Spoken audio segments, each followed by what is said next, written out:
Alright guys, so sekarang ini dekat Sun Hong ada sebiji Vario. So sekarang kita nak tukar minyak hitam S600 dekat Vario ni. Dan aku tanyalah dekat owner apa masalah-masalah motor ni. So owner cakap first, motor tak berapa nak pick up, and then nak rem pun, gear pun tak berapa nak tune dah.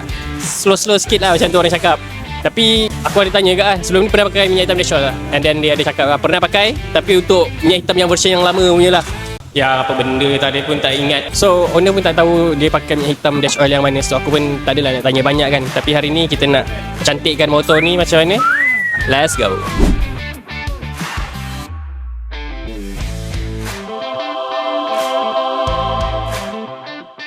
Alright guys, so kalau korang nak dapatkan S600 ni dah ada ester. So ester tu mampu menjaga korang punya enjin dengan lebih lancar lagi, dengan lebih padu, baik lagi. So untuk korang yang nak dapatkan, korang boleh datang kedai ni ataupun korang tekan kedai kuning. Dash oil, makin panas, makin ringan. Ciao.